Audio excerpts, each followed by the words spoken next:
in 1987, the Rwandese Patriotic Front was born with the aim of liberating the motherland, Rwanda.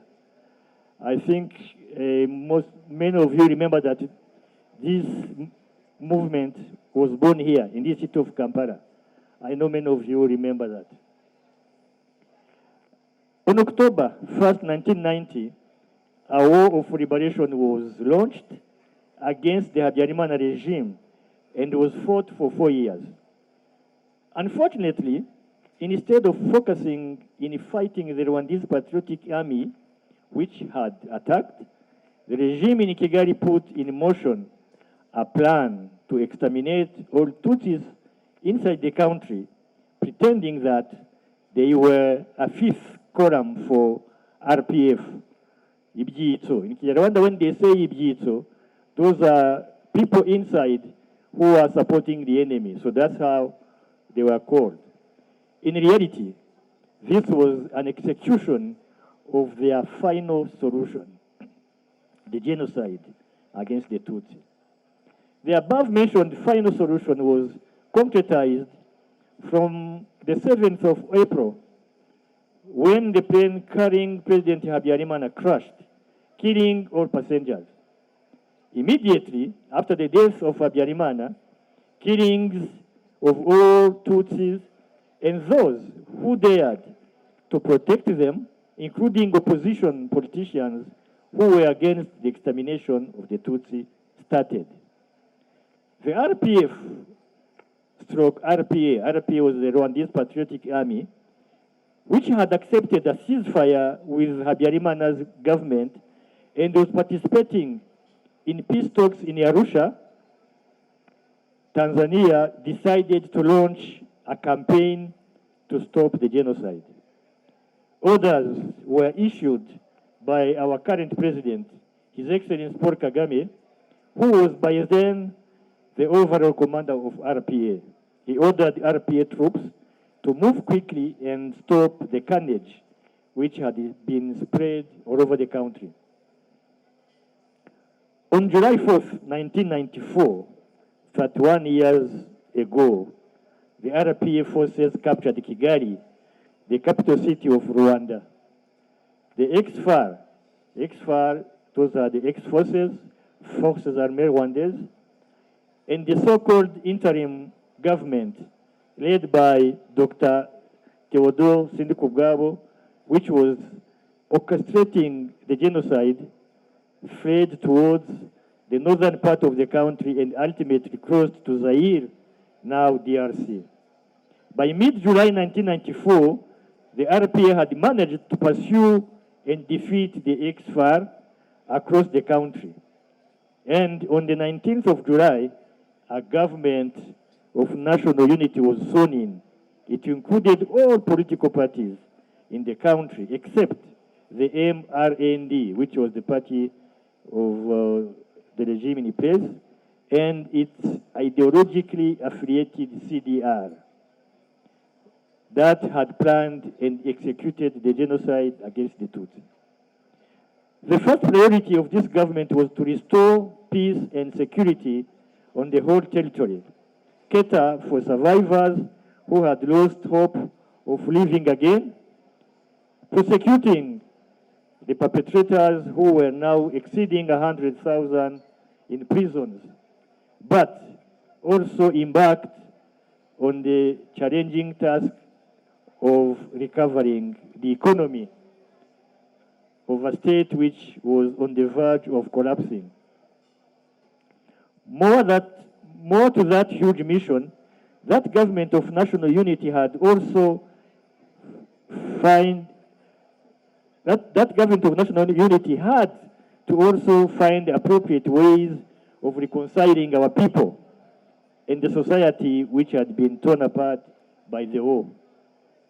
The journey has been long and difficult, but thanks to the able and transformational leadership of His Excellency Paul Kagame, which charted a clear and shared vision with inclusive policies and equal opportunities to all, considerable achievements have been made.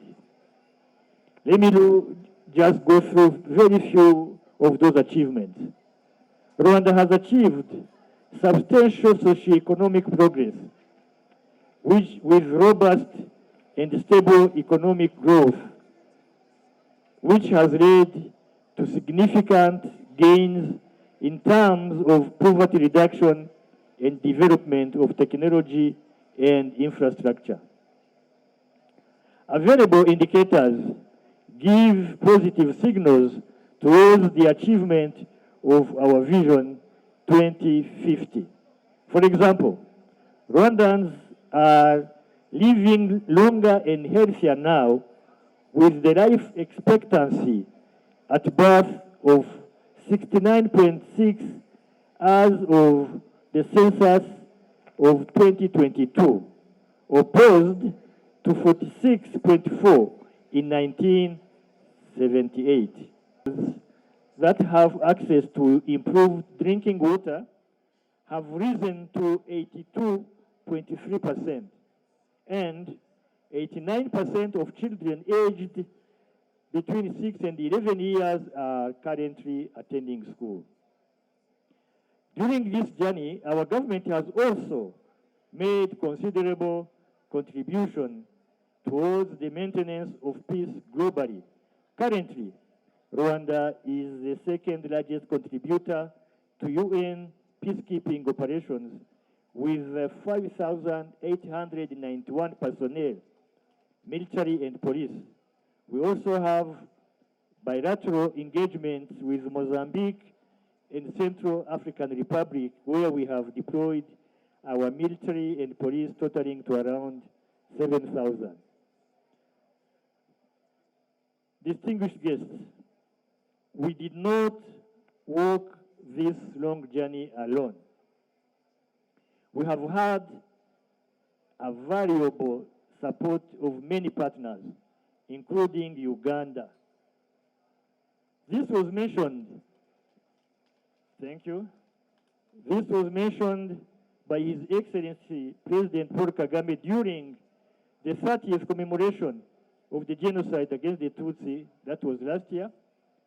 He thanked and recognized all partners who had attended. Regarding Uganda, he said, and I quote, "For example, Uganda, which carried the burden of Rwanda's internal problems for so many years and was even blamed for that," end of quote.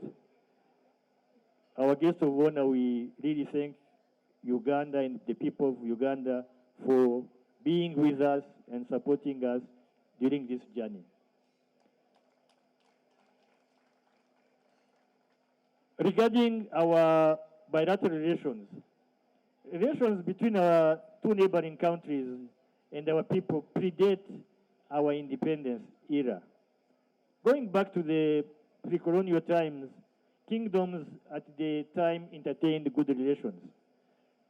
But today, I can guarantee you that bilateral relations between our two sister countries are cordial. In March, from 22nd to 24th, 2023, our two ministries of foreign affairs carried out a very successful 11th session of Uganda-Rwanda Joint Permanent Commission, JPC, which was held in Kigali.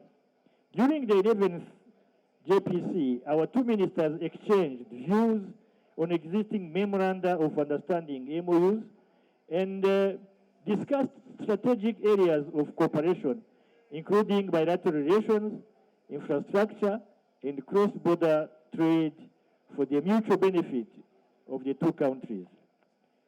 Both ministers hailed the historic and warm relations that exist between the two countries and stressed the need to continue working together to enhance political, economic, and social cooperation.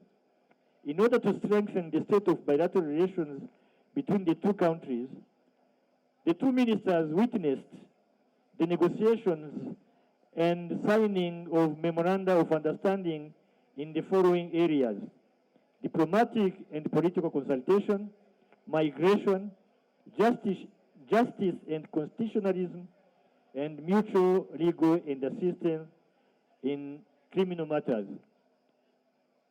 They further called upon officials of both countries to ensure the expeditious and full implementation of decisions reached during this JPC and report progress made at the 12th session to be hosted by Uganda in 2025, this year. Our guest of honor, implementation of the 11th JPC has been on the right track. In the last 2 years, many activities in that regard have taken place, especially in the migration and security sectors.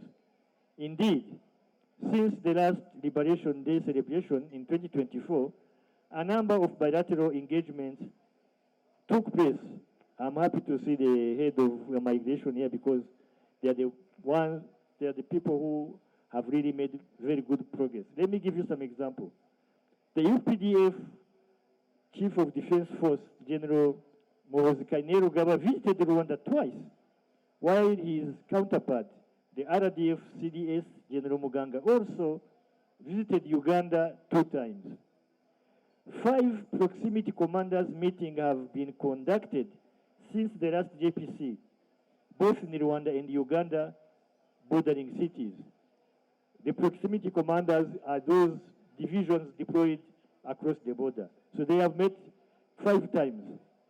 Also 5 meetings gathering together immigration, police, army, and intelligence officials took place in the last JPC, since the last JPC, and in both countries.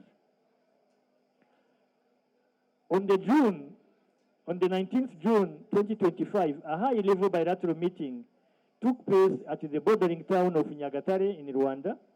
This meeting brought together governors from Rwanda's eastern and northern provinces that share borders with Uganda, alongside mayors, local government officials from Uganda, from Ugandan districts bordering Rwanda. That is Kisoro, Rukiga, Rubanda, Ntungamo, and Kabare.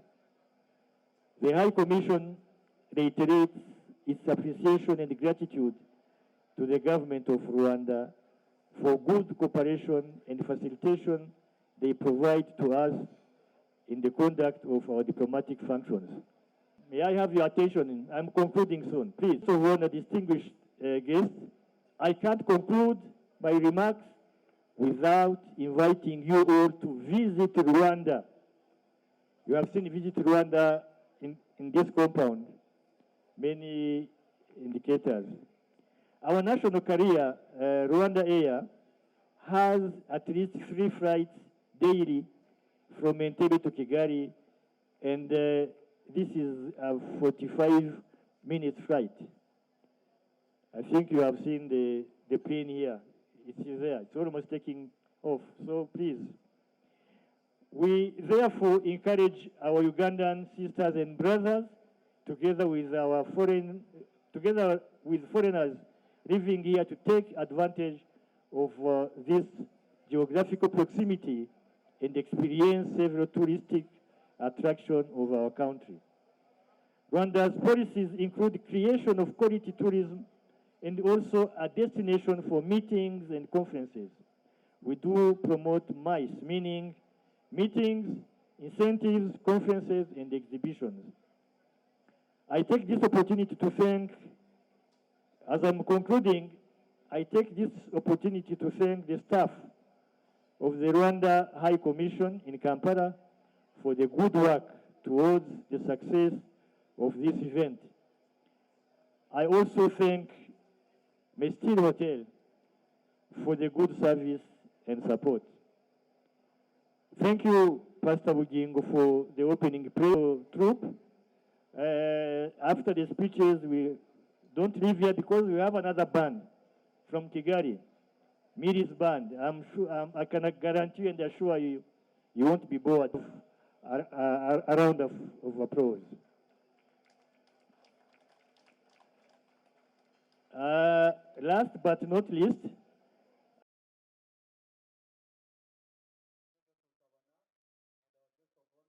President Paul Kagame. Cheers. Thank you so much. Thank you, sir. Now, let me take this opportunity to welcome our guest of honor to make the representative of the IGP. 21 years ago, on the same date, today, July 4th, 1994, our country, Rwanda, was liberated, saved from, thank you, saved from collapsing as a state. This was a true liberation. Rwanda got her independence from colonialism on the 1st of July 1962. However, the post-colonial governments did not bring any fundamental change to the lives of the people. In fact, they added more impetus to the plight of divisive and sectarian policies of colonial masters. The First Republic, led by President Gregoire Kayibanda, had no clear social project. He also had still the mindset of colonialism. Indeed, he became passionate in the segregation and marginalization of the Tutsi that led to their ultimate killings and forced exile. His successor, President Juvenal Habyarimana, continued to practice bad politics based on continued segregation of the Tutsi, but also to conspicuous sectarianism, favoritism, and partisanship. It actually can be referred to as the rebirth of our nation, Rwanda. The theme of this year is Rwanda's journey continues, as we have seen it everywhere here. Let me give you a brief background of our liberation journey. The continued marginalization of the Tutsi and other forms of sectarianism within the country, coupled with persistent denial of those in exile to come back to their homeland, became a fertile ground for an unavoidable revolution.